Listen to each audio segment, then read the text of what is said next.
with you. Flip a doujin in the bed, I'm reading manga till it's 2. Tell me that you love us if I go, I'm knowing that it's true. Cause you acting all moe and vanilla in my view. So this is for them waifus, straight 2D flex in my life, fool. If you fuck with him, tell you my dude. Let the beat right out, keep it nice and smooth, yo.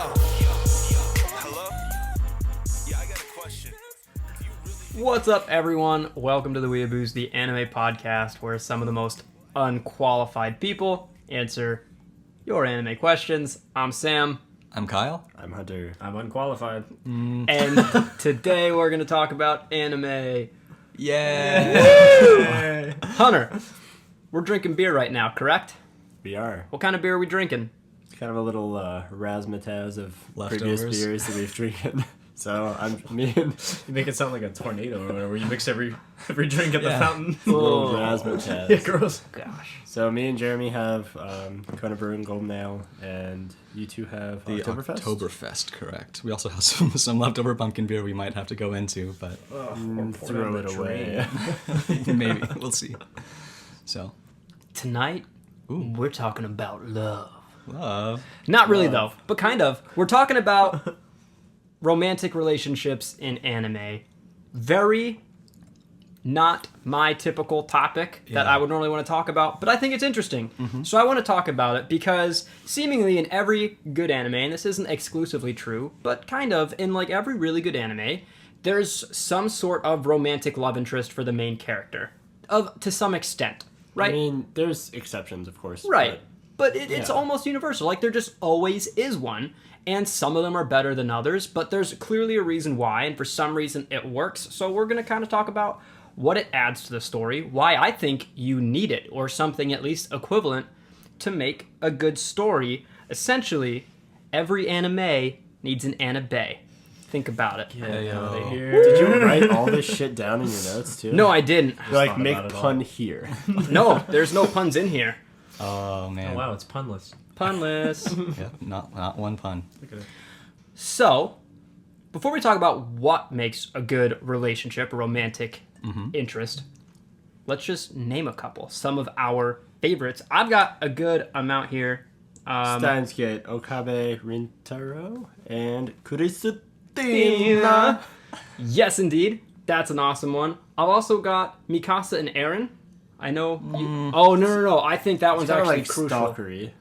No, it is. I wouldn't say stalkery. They It's like feel a one-sided love, I Yeah, feel. they feel really sibling-esque. Yeah. Okay, moving on, though. Yeah, Roy Mustang and Riza Hawkeye. that's a good one. Okay, yeah. That's like one of my favorites of all time. Noragami, which you don't like, which I fucking love. Hiyori and Yato, if anyone's watched it, it's so good. Like all the characters together in Kiznaiver. Those some pretty good Ichigo and relationships. Rukia Yeah. slash Orihime, whoever you want to say Well, it is. No, there's one answer, but okay. Whatever. And I can't, it would be not Sam if I didn't include Dragon Ball Z and say Bulma and Vegeta. Probably like one of the best relationships. But Goku and Chi-Chi. Dude, their relationship is so fucking It's in bullshit. shambles, actually. Yeah, no, he's not good with relationships. He's not a good father. But Vegeta, But he kicks ass. it's true. That's about all he's got going for him. Yeah, but those are just a couple, and there's a lot more. So if you guys think of any of it on your own, fucking tell us about it. Yeah, When's the last time we used our Twitter? Anyways, moving on. I like my favorite type of romance focuses on young lovers, and it sounds kind of weird, but It sounded a little weird. I really favorite like Fucking love him. Sounds like a Madonna song. no, you know, Young like, lovers. like really pure and innocent interactions between children in a way. Some examples are Future Boy Conan now and then here and there, but mostly Renton and Erika in Erika 7. And I always say Eureka. So when you Eureka. say It's Seven. spelled Eureka. It is, right? but Japanese. when you say young love, like a Almost like innocent love. Like innocent love, Maruko, right? Does that? I mean, okay, innocent love is a good way to put it. I was gonna say, does that mean like family or like? No.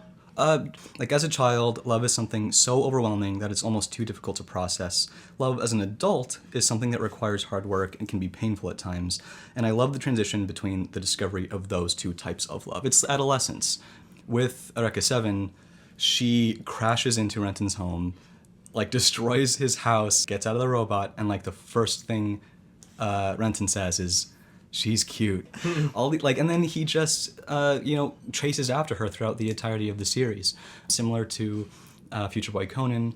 I forget her name, but the main girl gets kidnapped and taken away, and it's a very long series about this little boy like traveling across the world to save this girl. Sure. And I really like that type of relationship. I have a few others. They're not just the young love, but I like Katana Gatari. That is very mature, very emotional.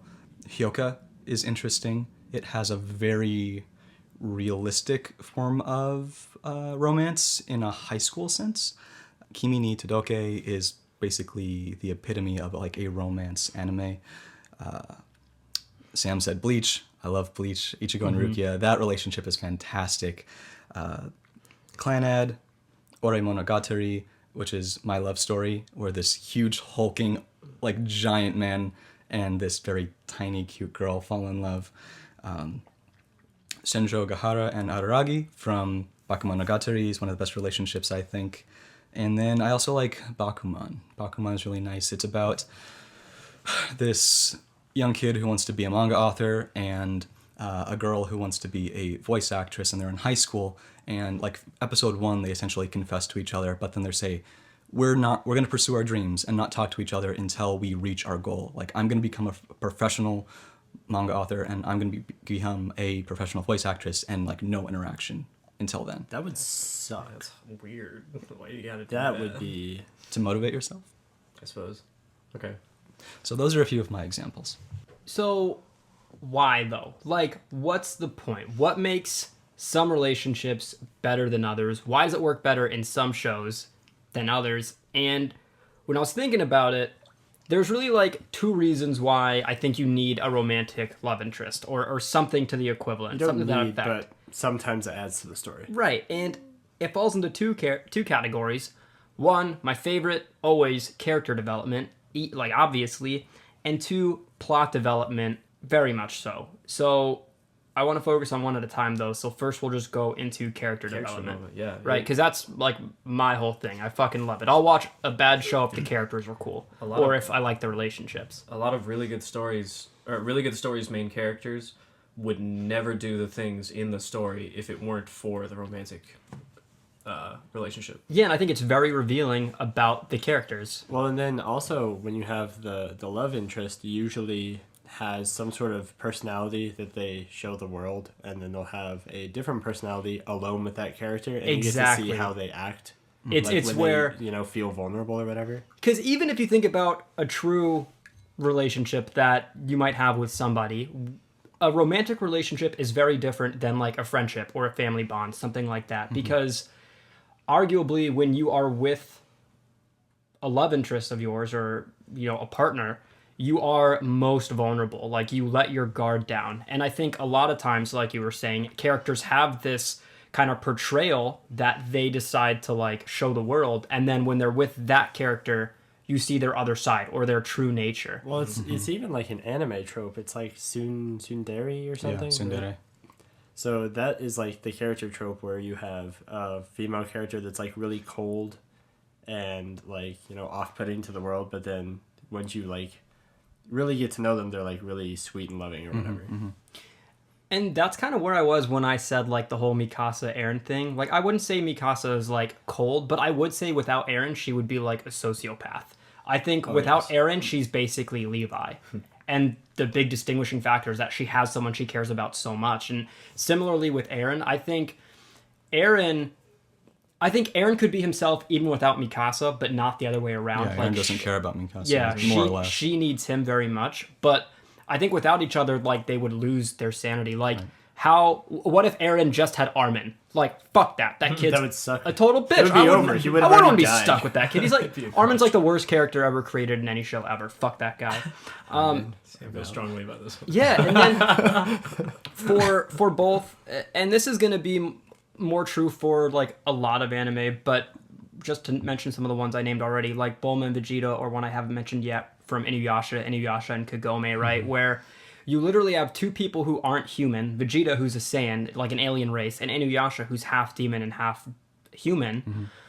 when they're with their human partner, it's the only time where they show their human side, where they show how much they don't just care about bloodshed. And that ultimately makes them more powerful, as cliche as it sounds. Like, it's what makes them them. It's what changes them from villains to heroes. Yeah, I think a really big factor is relatability. And love is such a visceral emotion that we can immediately step into anyone's shoes and know how they feel about a certain situation if they're in love. It's such an easy concept to, for as complicated as it is, we can grasp onto it right away. So, And I think that's one of the things that drew me in about Kisniver, with all of its flaws, right? And as much It did as have really good relationship building. it And it didn't- had like a love octagon. Yeah, and that was like the whole point. And I'm not gonna say it like took me back to like high school, but it was very reminiscent. Dude, of honestly, I'm shit gonna like agree with you. that, Where where it is kind of high school-y. it was people hiding their emotions and hiding how they felt, and literally the entire purpose of the show or the experiment was to force people to share their emotions and show who they really were, and that got expressed through the like love interests that they had, and that just caused even more conflict. And I thought that was super cool, and it's something that you see in a lot of anime, but Kisniver was like the embodiment of that. I don't get it. What was the setup then? Like, why were they forced to show emotion to each other? Well, wait, Why did you was- watch why was it- Kisniver? No. Oh, so they had Okay. a bond basically where you would share pain, but that was Yes. basically the easiest emotion to share. And what they really wanted to do was share thoughts and emotions. So what you started start out with pain, and like if I get punched in the arm, everyone else gets punched in the arm. Sure. But then eventually, once they start to get to know each other, they start feeling each other's emotions and ultimately, like, specifically heartbreak. love and Yeah. heartbreak. Cool. heartbreak and like isolation and depression ends up being the most painful pain that any of them had to share. And so that's the whole point, is to reveal your inner self, and I think that's the point of romance. It was a really cool story. So one thing I want to bring up, and it's almost like the shonen idea where you want to see the good guy beat the bad guy at the very end. One of the reasons I think that there's a love interest is because at the end you want to see your favorite character, you want to see the main character get the girl at the end. Yeah, it gives you a goal to like fight for. You were talking about Bleach. Like, what would Bleach be if there was no one to save? Like, that's all he does. He goes around fucking saving people because What everyone about aside from literally him. like care. the plot of Steins Gate? It starts with Christina. Yeah. And like it all comes out with like the entire show happened because of their relationship almost. Kyle, you look like you really want to say something. well, I'm just saying we shouldn't always consider romantic subplots to be a good thing. Okay. In fact, they can take a lot away from a show. When? Yeah. I want an example. Well, Give me cold hard facts, I'm Kyle. sorry, I don't have an example, but essentially, a romantic subplot can be a good distractor from a iffy plot. It just adds like an "are they gonna bang" factor into any show, and that's what hooks you. It's the clickbait of anime. Sometimes it tricks you into like caring about the show when in reality the plot itself kind of sucks. Yes, definitely. So if it's already a romantic anime, we don't have to really worry about that. But if we're watching something that doesn't need romance, and suddenly out of nowhere we have this romantic interaction between these two characters, it immediately makes me think that the writers were lazy and they're just trying to achieve this false emotion from the viewer. Like Guilty Crown. Yeah, sure. I mean, there are tons of examples. I just can't think of any that right away. I remember feeling a lot of times that "are they gonna bang" feeling, and then literally nothing ever materializes between these two characters. Right. Like, and just feeling super disappointed. I think that kind of gets us to plot, right? Like, it ends up being, okay, well, where's it gonna go? What's, how does this add not to the character, but to the story? How does the story go on from here? And even though sometimes it's like, are they gonna bang factor, you want to see them end up with the girl or the guy, whoever. You want to see them with that person. Sometimes it's irrelevant, right? Like, sometimes the only purpose of a romantic relationship or something to that effect, something similar, is to control the pacing of the show. Right? If you take like a high octane, blood pumping, just like bang bang shonen, if that's all it was, you'd get bored really fast. Suddenly exciting parts wouldn't seem exciting. And sometimes you need that romantic relationship to slow things down and bring things back to like reality. Really, really glad you brought this up. And the whole time you were explaining the way romantic relationships impact the plot, I keep thinking about Haruhi. And the show is about Kyon. Yeah. And the dude loves to do nothing. The dude is just like anybody else who will do nothing if it takes, if it's the easiest route. And Haruhi does nothing but bring him in to the plot. And he's essentially the main driver for the entirety of it, and he would rather do anything else. Totally. It made for a good show. Yeah.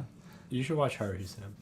Wow, I probably should. In fact, you should probably watch it before Christmas so we can watch. Is the Haru? Dude, wait, I've chosen the Haruhi movie. We're watching it for Christmas. You have Is to watch Haruhi it. the thing where everyone's in school and they all have like a girl's like, I'm an Esper? Yes. Yeah. Yeah. It sounds like a whole I lot mean, of that's anime, but not- yes. Yeah. Okay. That's not the reason to watch it. Espers, aliens, and something Time travelers? travelers. But it's much more than like a slice of life. Like it's deeper than it lets on that it is. I promise. Well, Same with Madoka. Like you look at it and you're like, oh, cute girls with magic.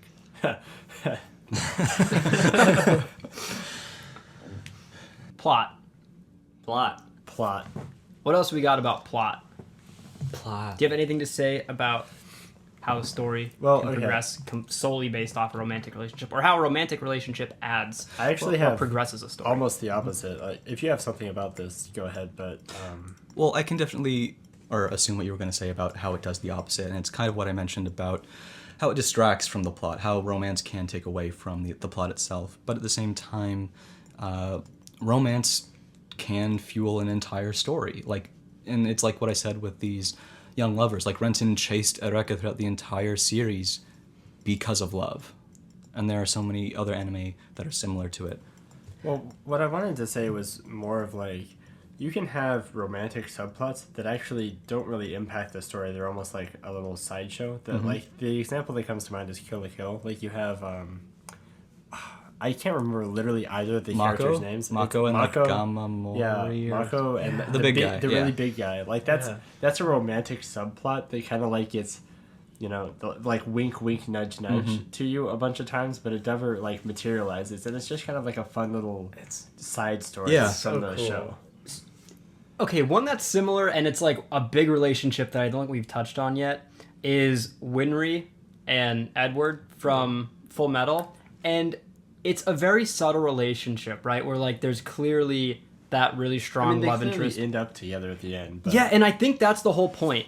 Like there are a few episodes. There's like a handful of episodes that actually emphasize their relationship, right? It's Right. like a 64 episode thing, 65, 64? 64. 64 episode show, and there's maybe 6 where Winry's even like a part of it, right? Where like the relationship actually matters. But the whole, and that's the reason why I think Mustang and Hawkeye's relationship is so much better.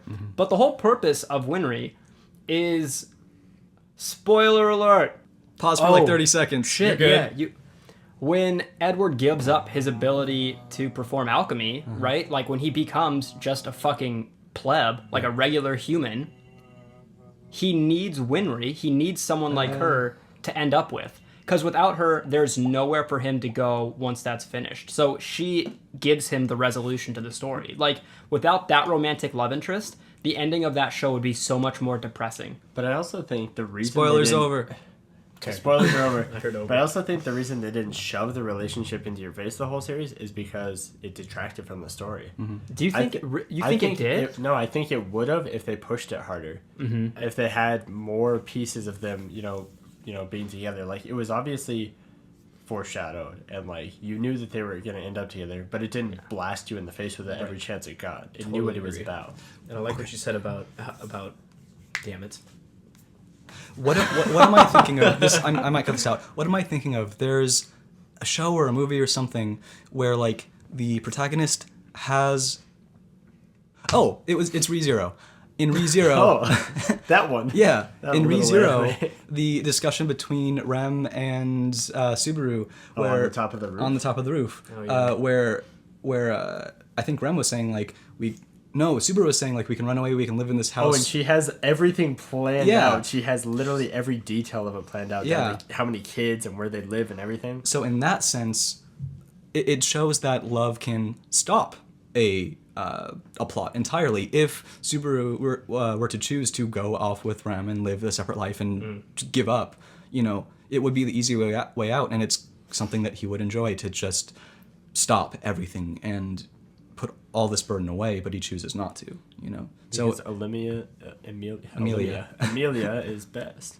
So She's relating kind of a that, bitch. She's kind of a bitch. relating that to Fullmetal So Alchemist, critical, if bro. Winry was there the entire time, it would probably prevent Ed from achieving his goal. Right, and I like what Yeah. you said about how you pretty much guess that it happens anyway. Like they don't explicitly tell you, but it's cool. It's conducive to the story because the entire thing can happen, and it's there, and it happened, but they don't have to tell you because it feels really natural. Like all you have to do is do what you were meant to do. Right. Like finish the shonen. And They just you have still to get have hit. a couple little interactions together that everyone's like, oh, I know something's there, Some but you don't chemistry. have to explicitly like state it or have an episode Right. dedicated to it. That will that's definitely a good romantic contribution. Yes, and I think that's when it's done best, is when it doesn't need to be over-explained, when the romance or the relationship is just there, and they don't say it, they just express it in like everything they do. And kind of to bring everything or wrap everything up for the relationship thing is me, as everyone might know, like I don't watch a show for romance. I don't care about romance, and aside from this topic, it's not something I ever focus on, but I fully believe that it's needed or something equivalent because it adds so much depth to the story, to the characters, and without it, I think you end up with something bland. Agreed. Necessary, but it shouldn't. I don't think it should drive any story. I think think that it makes can. the There story are pretty bland. stories that did not rely on romantic love interest. Like Death Note comes to mind. There's Right. no, Yeah, like- no, there definitely are exceptions, but I think in that case there are alternatives that are used the same way. I actually kind of disagree with you, Jeremy. I think love can entirely drive a story. I mean, it kind of drove Steins. I mean it in the sense that That like way. I think it's pretty bland when the climax is like they admit their love to each other or they kiss or something. Like it's just it's. I But I think don't. that's just an opinion. I don't like it either, but I Well, can that's see like why just somebody your would opinion, like man. I mean, I don't know if any of you have seen a completely straightforward romance anime. it. Yeah. Nope. Does People Chobits people count? have told me to watch Clanad, but I'm like, I watched like Yeah, 5 watch minutes and I Clanad. was like, eh. It's it's really good. Clanad's so good. It's really good. Clanad's really. I've seen Clanad, and Chobits is more like a Turing test anime. So, I guess that's it. Banana. That's been the wheel. That's how. That's us. You guys want to answer a question? Nope. Okay, bye. Cut. Pedal Dance sent us Good old a- Pedal Dance. Good old Pedal Dance sent us a question. Pedal Dance says, great most recent episode about women representation in anime. I loved Utena and I think it's an amazing example. I also want to point out that being a strong female lead doesn't necessarily have to include fighting and action. Mental strength and emotional reliability in stories play a part in this as well. Also, I'm watching Ping Pong Girls too. I think it's so distracting. Maybe if you drank. I think it's kind of tacky in the cute girls comedic aspect, but it's pretty successful in being a competitive girls sports anime. The first part you were talking about when Pedal Dance was talking about like there doesn't need to be action to be a strong female character. Hunter even mentioned Wolf Children, which I think is like the perfect Yes. example. That's literally just There's no action at all. Like the Yeah. most actiony moment is I got lost in the snow. right. She's such a well-written, strong character. Right, but like up until the moment that Hunter mentioned that, I didn't even consider something like that. So totally. Let's see. Pedal Dance goes on to ask: you briefly mentioned during an episode how you really enjoy sports anime. Do you think you could elaborate on that topic on another episode or make that a topic? I'm interested in sports anime and manga, but it's sort of hard to get into or find the good ones. Thanks. All right, 5-minute sales pitch. Kyle, go. my Why God. should we watch sports? Yeah, Sports. I don't think we can make this a topic because I don't know if any of you have seen the sports anime. We've never seen it. don't That's why I think so. said give us your sales pitch. I kind of saw ping pong. I'll finish it eventually. I promise. Nice. Not gonna Thank you, happen. Jeremy. It was good for a while, and that's why I'll finish it.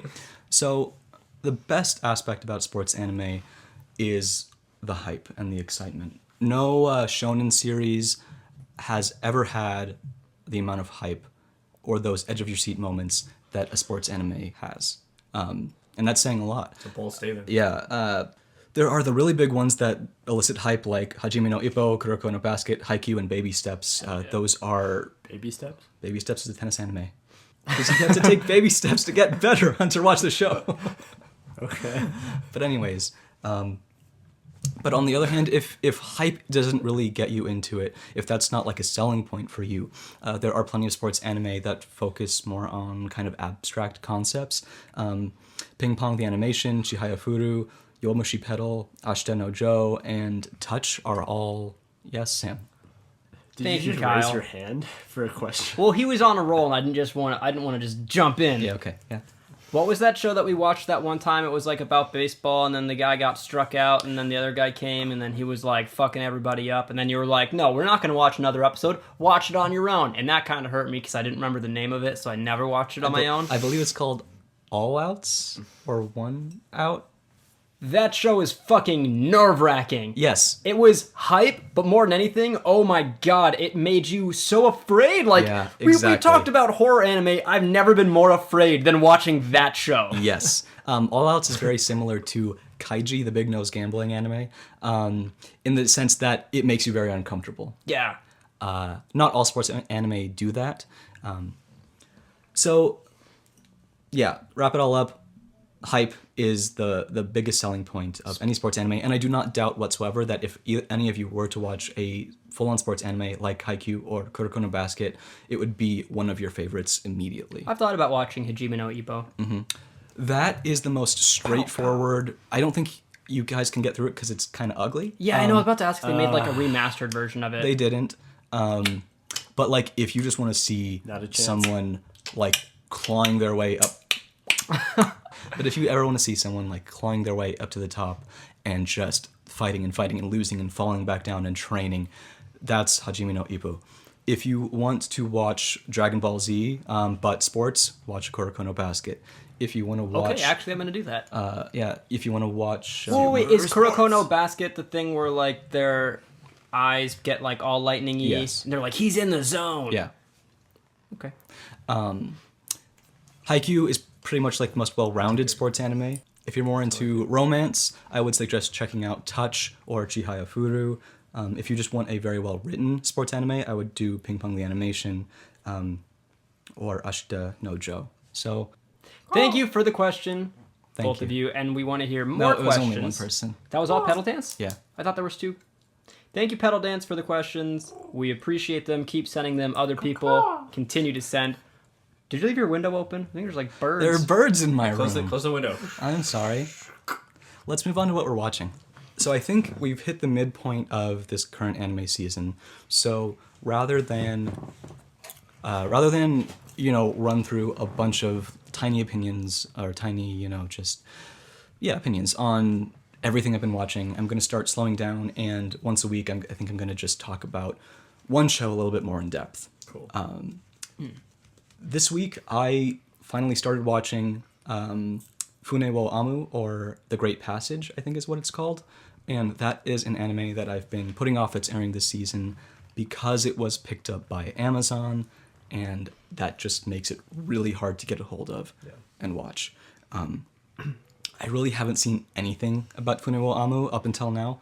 No, I haven't heard people talking about it or anything. So I kind of went in blind. So I was thoroughly drawn into the first episode, but I found myself asking like who this audience is, because it's not really for major anime fans or like otaku, and it's technically for adults, but the subject matter is conceptually really boring. It's about these young to middle-aged people working on a dictionary. A dictionary.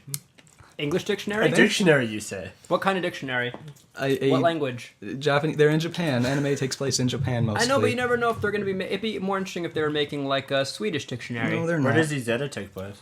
I don't know. Icelandic. Not Japan. So conceptually, it's a little boring. They're making a dictionary, but I really appreciated the. You know what's interesting?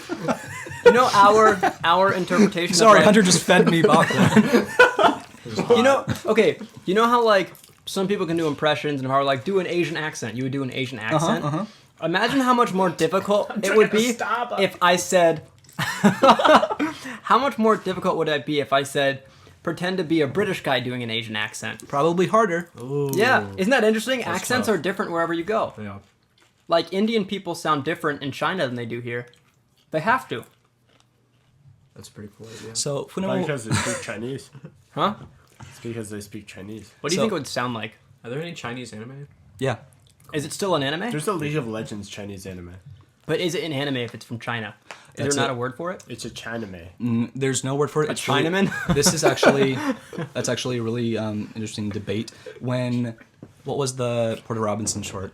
Shelter. Shelter. When Shelter came out, the mods actually took it off of our anime because they said it was not an anime. Fuck them. That's it an was anime. made in Japan. Yeah, they said it wasn't an anime. That's really lame. That's ignorant. That's You're so lame, ignorant. yeah. That's ignorant. Chinaman for life. Fuck you, Reddit. Chinaman. No one likes your stupid website anyways. Likes your website. So let me finish talking We about just this really lost quick. all our fucking fans. So, what I do like about Funewo Amu is that it covers a theme which I love, which is the power of words. You can really notice the passion in the creator, and that he is equally passionate about words as the content he's creating. Suddenly in episode 2, or the end of episode 2, there was coincidentally a very interesting romantic subplot that kind of came up, and that kind of made me want to watch it a little bit more. And so I've seen the first 3. There are currently 5 episodes out, but I think this is definitely the hidden gem of the season. Yeah, but like I said, it's kind of hard to get a hold on because of Amazon. So is it like Amazon Prime members or something? I think so, yeah.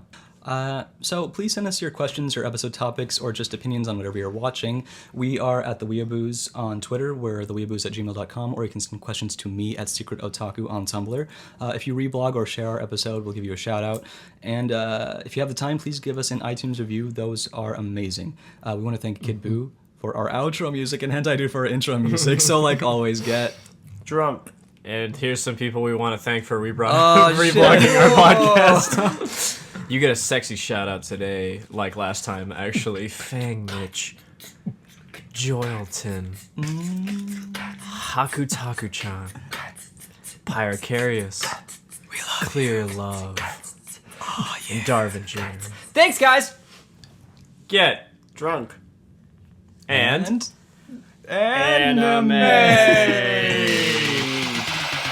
Catch me smoking a sour off the coast of Okinawa.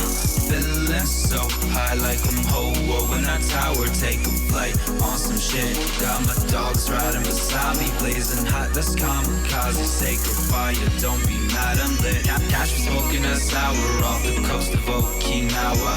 Feeling so high like I'm Ho-Oh in a tower. Take a flight on some shit. Got my dogs riding beside me, blazing hot. That's kamikaze, sacred fire. Don't be mad, I'm lit. Anime 20 questions. reasonably hard. Ooh, all right. I'm thinking of an anime. No, I am. 20 Is it- questions. is it- Go. I Is am. it gay? All right. Wait. Okay, wait. We have 20 questions. We have 20 questions to answer his question of I'm thinking of an anime. Is it currently airing? No, there's one banned question. You can't ask if I own it. Okay. Okay. It's not currently airing. Have all of us seen it?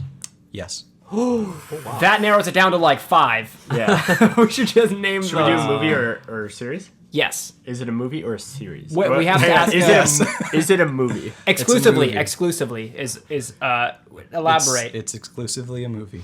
Okay, so how many questions have we asked? 3. Okay. Dude, I already know. What? Go. But I'm not gonna. No, I trust you. Is it Sword and the Stranger? It is.